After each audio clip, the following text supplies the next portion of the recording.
The stealthy F-117A flew 1,271 combat sorties over Iraq without a combat loss, while American armored formations crossed the desert with systems developed for a possible war in Europe. Desert Storm compressed decades of Cold War technology into a 6-week campaign. Some famous weapons performed as expected. Others revealed capabilities rarely seen in combat before.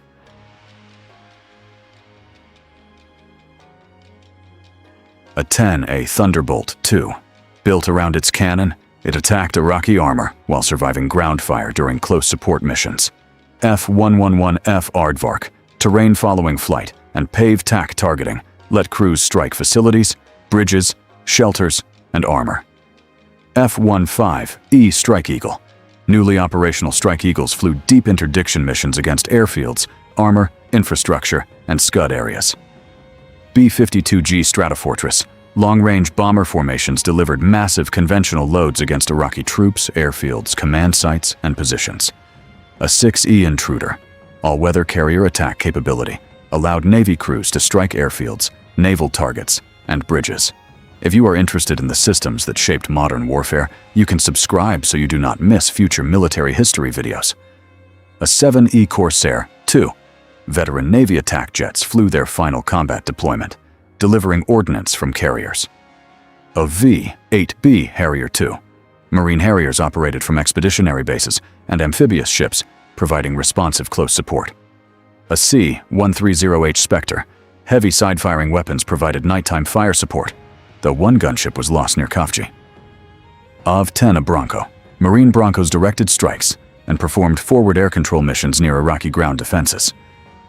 S-3B Viking. Designed for anti-submarine warfare, the carrier aircraft attacked Iraqi naval targets during a strike mission. Striking targets was only half the air war. Controlling the sky required aircraft built around speed, radar, interception, and multi-role flexibility.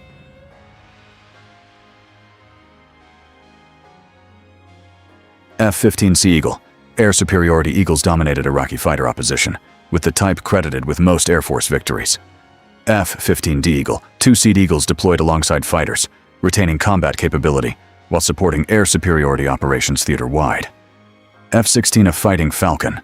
Early model Falcons joined coalition operations as lightweight multi-role fighters capable of strike missions. F-16C Fighting Falcon. The newer C model became one of the campaign's busiest aircraft, flying extensive strikes.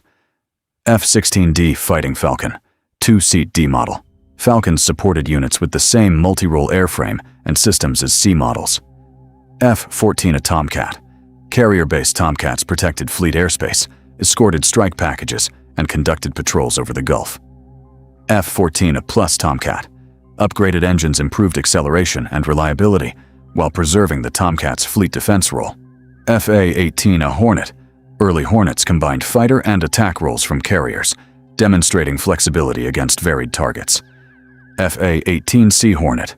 Improved avionics and weapons made the newer Hornet central to carrier strikes and missions. F-A-18D Hornet. Two-seat Marine Hornets performed night attack and forward air control missions while retaining multi-role flexibility. Air superiority still left Iraq's radar-guided defenses intact, creating a separate contest fought through stealth, jamming, decoys, and anti-radiation weapons.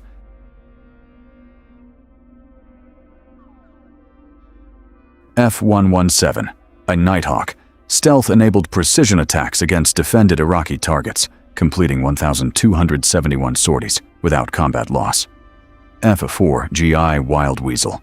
Specialized crews hunted Iraqi missile radars with electronic detection and anti-radiation missiles. EF-111A Raven. Unarmed Ravens protected strike packages by jamming radars, helping aircraft penetrate Iraq's defense network. EA-6B Prowler. Navy and Marine prowlers provided radar jamming and anti-radiation support against Iraqi defenses. EC-130H Compass Call. This electronic warfare. Hercules disrupted enemy communications and command networks, extending electronic attack. AGM-88A Harm. High-speed anti-radiation missiles homed on radar emissions, forcing operators to shut down or risk destruction. A DM-141A-TALD. Air-launched decoys imitated aircraft radar signatures, provoking defenses into revealing positions and wasting ordnance. BQM-74 Seatrooper II. Modified target drones served as expendable decoys, complicating air defense reactions during suppression missions. A NALQ-99 tactical jamming system. Prowler-mounted equipment generated interference against radar frequencies, protecting strike corridors and suppressing threats. An ALQ-131 electronic countermeasures pod. Externally carried self-protection pods disrupted radar threats while allowing aircraft to retain configuration.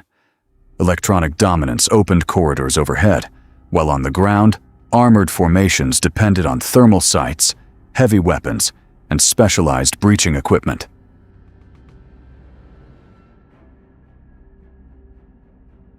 M1A1 Abrams. Thermal sights, advanced armor, and a 120mm gun gave crews long-range advantages in desert engagements. If you are enjoying the video, consider leaving a like and subscribing so you do not miss future military history uploads. M6001 Rise Passive. Marine battalions entered Kuwait with upgraded tanks combining armor, passive sights, and 105mm guns.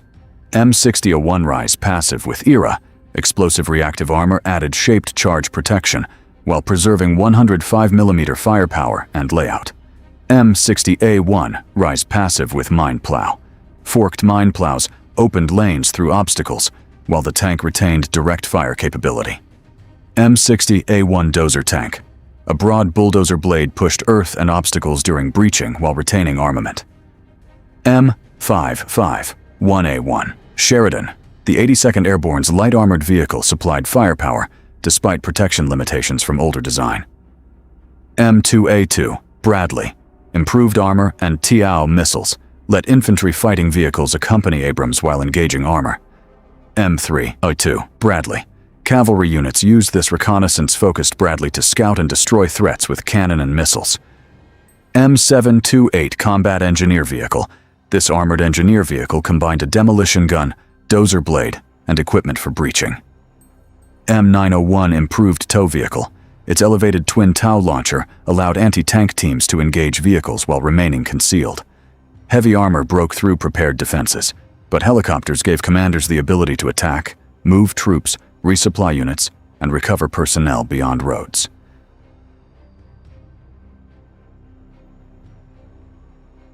A-64I Apache.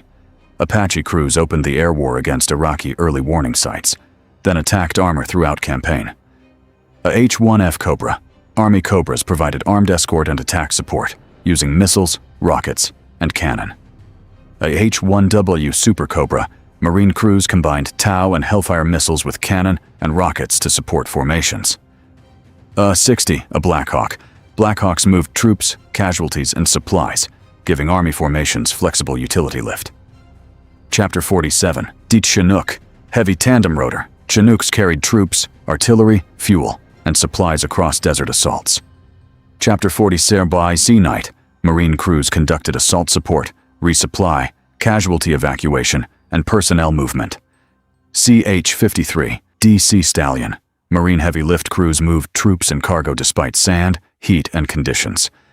CH-53, E Super Stallion, 3-engine heavy lift, moved outsized cargo, and supported Marine logistics operations. UH-1 and Twin Huey, Marine Twin Hueys provided command, control, utility transport, and armed support. MH-53J, PAVE Low 3, Special Operations. POV Lows guided Apaches through darkness during the strike and supported rescue missions. Below them, armored carriers and reconnaissance vehicles moved infantry, commanders, mortar teams, observers, and scouts across the same rapidly changing battlefield.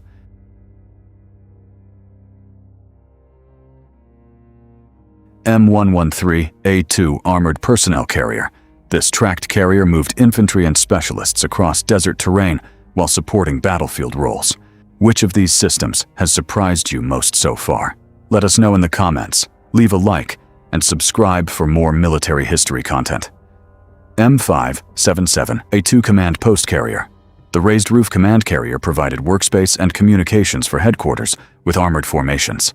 M106A2 Mortar Carrier. A roof-mounted mortar gave mechanized units mobile indirect fire while preserving mobility. M981 Fire Support Team vehicle. Its raised targeting head let artillery observers locate and designate targets from tracked vehicles. AVP-7, A-1 assault amphibious vehicle. Marine assault vehicles carried infantry through breaches and across Kuwait, despite operating inland. AVC-7A-1 command vehicle.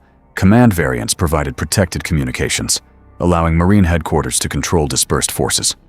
LAV-25, fast 8-wheeled reconnaissance vehicles, screened Marine formations using a 25mm cannon against armor. LAV, AT, anti-tank. AVs added turret-mounted TOW missiles, giving reconnaissance units precision fire against armored vehicles. LAVM, mortar carrier. LAVs delivered mobile indirect fire, allowing light armored formations to generate support. LAVC-2, command and control LAVs carried communications equipment that kept reconnaissance headquarters connected during operations. Mobility created opportunities, but artillery and counterfire systems converted those opportunities into concentrated fire far beyond direct visual range.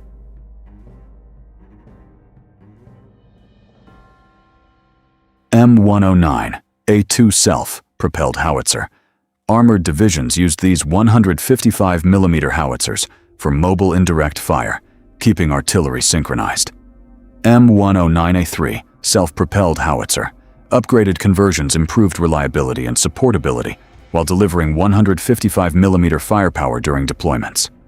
M110, A2, self-propelled howitzer. Its 8-inch gun delivered long-range fires against hardened targets and concentrations during operations. M270 multiple launch rocket system. MLRS launchers unleashed concentrated rocket salvos against Iraqi artillery and troops, earning formidable reputation. M198 155mm towed howitzer.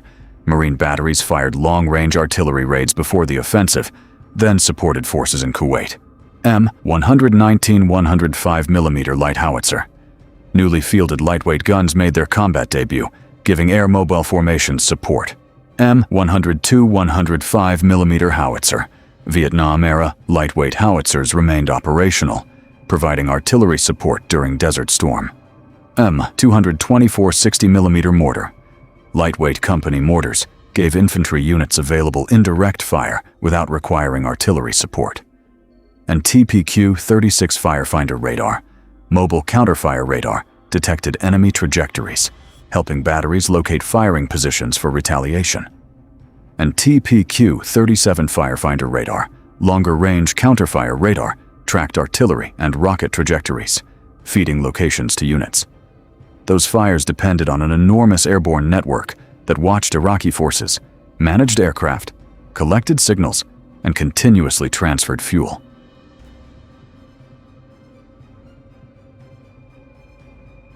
A-3B Sentry. AWACS crews managed the air war, tracking aircraft and directing coalition fighters continuously. E-Ada Joint Stars. 2 developmental aircraft tracked Iraqi movements with side-looking radar, proving battlefield surveillance in combat. RC-135V Rivet Joint.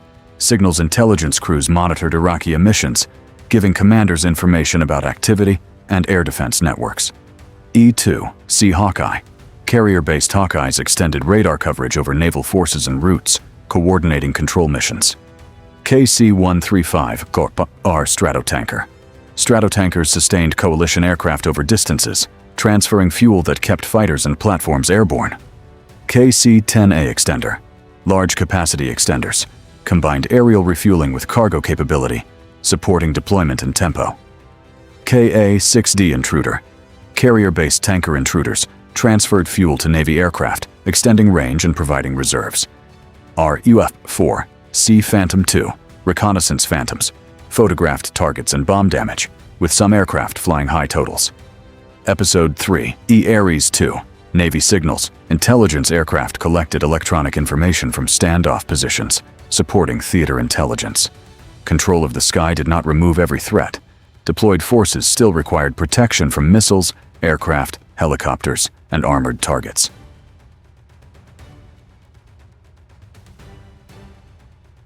MIM-104 Patriot. Patriot batteries defended critical areas against Iraqi Scud attacks, becoming the conflict's missile defense symbol. MIM-23 Improved Hawk, Marine Improved Hawk batteries provided medium-range air defense for expeditionary forces. MIM-72 Chaparral, tracked launchers gave maneuver formations short-range infrared missile defense against aircraft. M-16 Vulcan Air Defense System, tracked gun vehicles used rapid-firing 20mm cannon to protect units from threats. FIM-92 Stinger, shoulder-fired heat-seeking missiles, gave small units portable air defense against aircraft.